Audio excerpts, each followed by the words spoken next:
Sergio Cabrera habla 5 idiomas, estuvo en la guerrilla, desertó, fue representante a la Cámara, ha dirigido una veintena de producciones para cine y televisión, incluyendo La Estrategia del Caracol, su obra maestra, José Monsalve y la vida del nuevo embajador en Beijing, que es tan sorprendente que Juan Gabriel Vázquez la volvió novela. 大家好，很高兴见到大家。我是Sergio Cabrera, 哥伦比亚驻华大使。今天很荣幸向大家介绍哥伦比亚。 Es la primera vez que Colombia tiene un embajador en Pekín que habla chino natural como quien respira. Se llama Sergio Fausto Cabrera Cárdenas, nació en Medellín hace 73 años y su vida azarosa no es que sea digna de una novela. Es ya una novela exitosa traducida a 18 idiomas, con 7 reediciones en nuestro país y contando. Este soy yo. En los últimos 40 años, China ha pasado a ser ese país pobre que yo conocí a ser una superpotencia mundial en 40 años.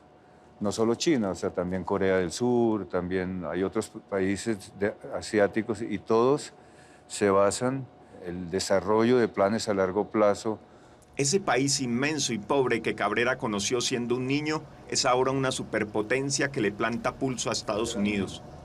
Hay una tradición en la cultura china a planificar las cosas a largo plazo, dividiéndola en pequeños trozos, porque es importante sentir que hay pequeñas victorias, ¿no? Yo creo que esa es una gran lección que uno puede aprender de China, ¿no? De cómo planifican, cómo distribuyen su tiempo y cómo trabajan con tenacidad, con un espíritu colectivo muy arraigado. Son países donde los intereses colectivos priman sobre los intereses individuales. Es indispensable que aprendamos ese tipo de comportamiento.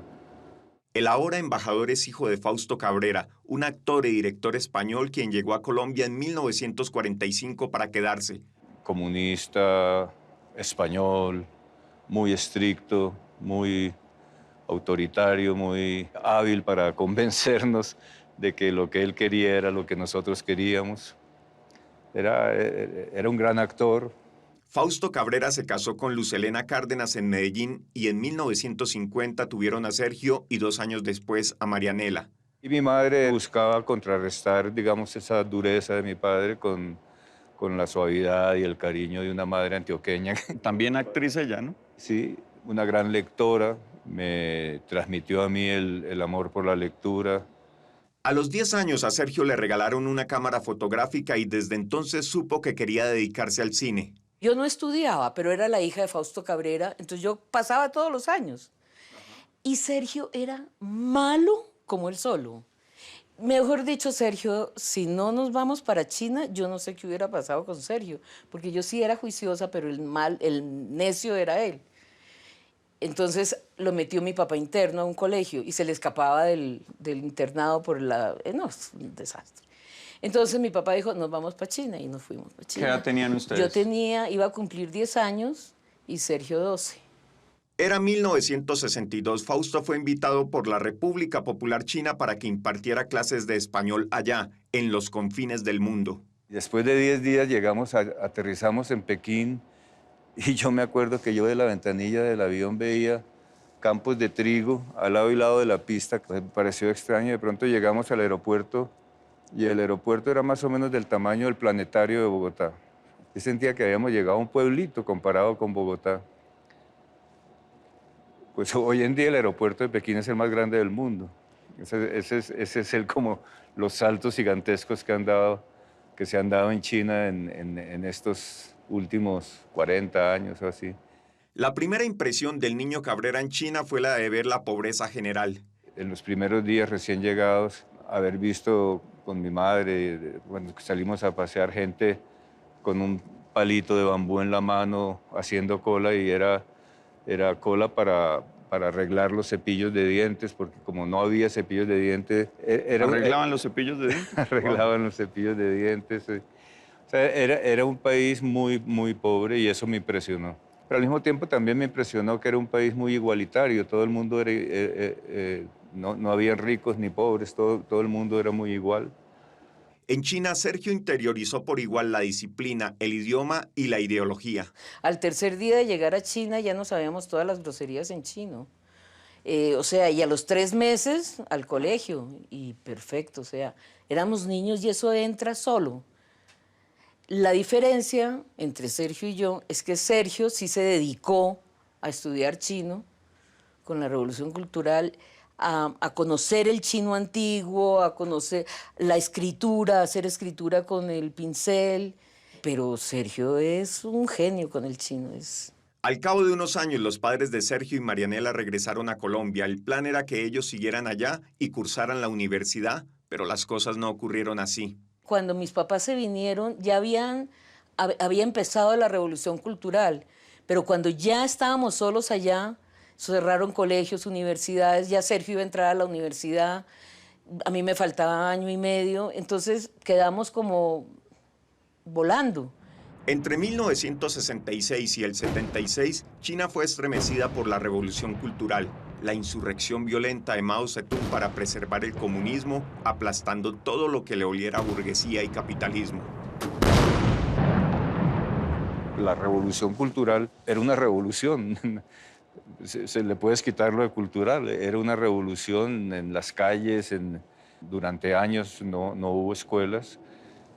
Y claro, al no tener escuelas, la vida de mi hermana y mía era estar encerrados en El maoísmo triunfó apoyado en la Guardia Roja, es decir, la juventud que juró apoyo incondicional a Mao Zedong. Había tantos guardias rojos en las calles que nosotros, como teníamos esta cara de extranjeros, llamábamos muchísimo la atención, era complicado y entonces nos empezamos a encerrarnos mucho hasta que llegó el momento que logramos que nos mandaran a hacer lo que se llamaba ya trabajo voluntario. Entonces nos mandaron a una fábrica, a la fábrica de máquinas herramientas número 2 de Pekín, donde trabajamos durante 3 meses, y después 1 año y medio en una fábrica de relojes despertadores como obreros. Y después, ya convencidos y comprometidos con el comunismo, un periodo de entrenamiento militar. Ya estábamos tan politizados, tan maravillados de que Colombia tenía que ser como China, que Sergio pidió que hiciéramos un entrenamiento militar y nos llevaron a Nankín y estuvimos 6 meses entrenándonos militarmente. Y ya nos vinimos a Colombia a embarrarla porque... ¿Regresan a Colombia en el 68? En el 68, a los 6 meses, 7 meses de estar aquí en Colombia, el partido nos dice que para la guerrilla. Los hermanos regresaron y tras un corto periodo en labores urbanas fueron llamados al monte a hacer la guerra en nombre del Ejército Popular de Liberación, más conocido como EPL. Cumplí 19 años en un campamento guerrillero. Era muy joven. ¿Por cuánto tiempo estuvo Sergio en el monte? Estuve 3 años y 8 meses. De eso hay sobre todo recuerdos amargos, recuerdos de muerte y desolación, frustración, equívoco. Desde que entré me di cuenta que no se estaban haciendo bien las cosas. O sea, que permanentemente poníamos en riesgo a la población civil, que era más el daño que hacíamos que los beneficios que podíamos aportar. Y todo eso me dolía porque no debía ser así. Marianela, en otro campamento, en otra zona del país, sentía el mismo fiasco, pero con un agravante. Un comandante la acosaba casi al punto de la violación. No, unas experiencias muy dolorosas, muy, muy dolorosas, donde mataron a compañeros de una manera... O sea, no era matarlos y dejarlos, sino matarlos y descuartizarlos. ¿Usted misma resultó herida en un combate? Resulté herida no en un combate, en un juicio en el que me iban a matar por estar siempre en desacuerdo con ellos. Y entonces o sea, tenía 17 cargos por los cuales yo estaba denigrando de la lucha armada. Y yo al final dije, sí, no estoy de acuerdo con la lucha armada. Aquí me he dado cuenta que he cometido un error. Y me volteé para irme y suápete, el compañero me pegó el tiro por la espalda. Y me dio tal furia, yo ni siquiera lo sentí. Yo le dije, pero qué cobarde, o sea, démelo de frente. Y ya no me acuerdo más. Aún lleva incrustada en la espalda esa bala y hasta relativamente hace poco, todo aquello era un pasado sepultado en el olvido. Cada vez que me hacen una radiografía, mis hijos al principio, porque yo esto no se lo contaba a nadie, o sea, ¿quién va a contar esas historias? Y mi hija en angustia, mamá, estás con un cáncer, esos que fumas mucho. Mira, ya no fumo más y yo sé que tengo, tú tranquila. Hasta que ya les conté y ya resolví el problema. Desertaron. Al cabo de un tiempo, Marianela probó que había sido acosada y le perdonaron la vida. Sergio sí tuvo que huir. Regresó a China para salvar el pellejo y tratar, por fin, de estudiar cine, su gran sueño. Cuando salimos del monte y regresamos a China, la escuela de cine seguía aún cerrada, no la habían abierto. Yo tenía la esperanza de que se hiciera efectiva mi beca. Los idiomas siempre han sido su fuerte y salvación. Desde niño Sergio habla español, francés y chino. Luego aprendió inglés e italiano. Joris Stevens, un gran documentalista, que era amigo de mi padre, y él se conmovió mucho con mi historia de que quería estudiar cine y había terminado en la guerrilla y que ahora otra vez quería estudiar cine. Entonces él me dijo que él me iba a ayudar a conseguir un cupo para estudiar cine en París, que era donde yo debería haber estudiado, puesto que hablaba también francés. Me escribió diciendo que no había logrado conseguir el cupo para estudiar en la escuela en París, pero que había conseguido, que tenía un amigo en el London Film School y que allá sí me iban a recibir. Entonces ahí rápidamente estudié inglés para ir a estudiar cine a Londres.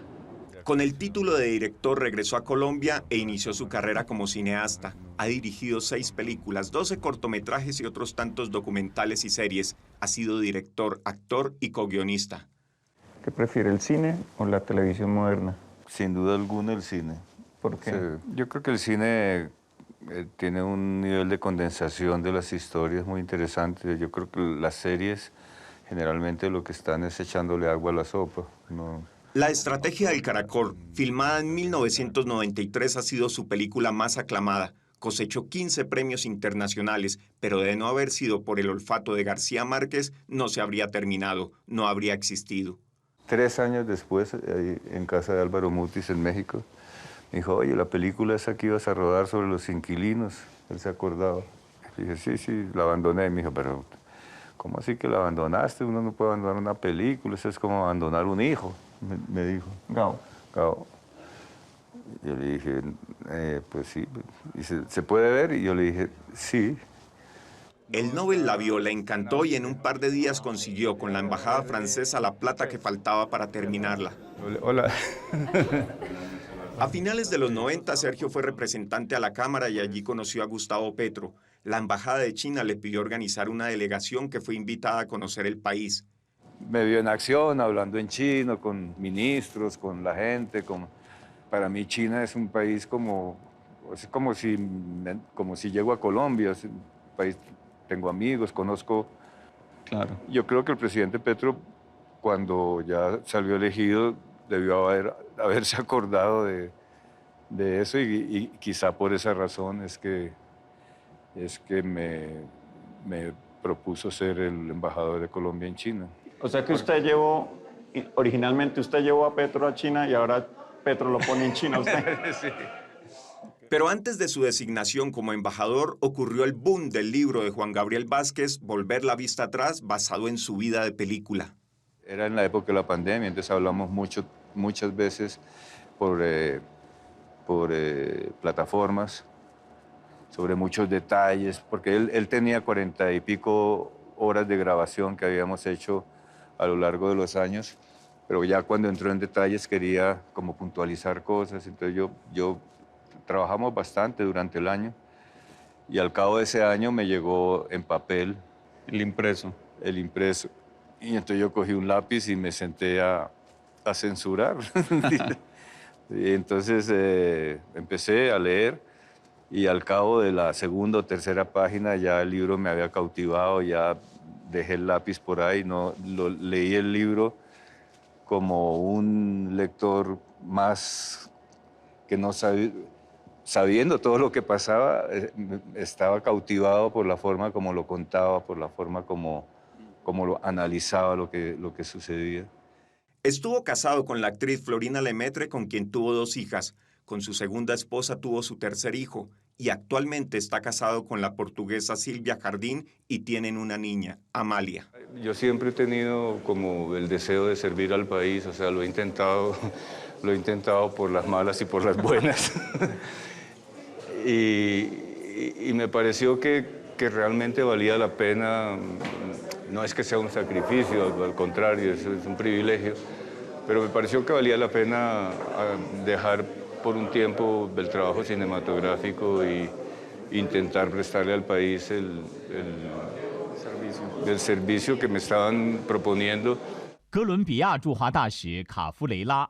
Hace unas semanas Sergio Cabrera volvió a desembarcar en China, ahora como embajador, un cargo estratégico encomendado a un colombiano con una vida intensa como pocas.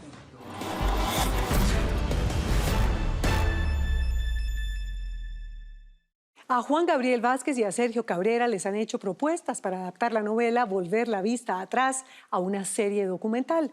Las negociaciones venían muy bien, pero se atravesó el nombramiento como embajador y el proyecto quedó congelado. Ojalá, cuando termine su misión diplomática, retomen y podamos ver su vida en primer plano. Hola, los invito a que se suscriban a nuestro canal de YouTube aquí. Y si quiere ver alguna de nuestras grandes historias, es fácil. Haga clic aquí. Chao, nos vemos.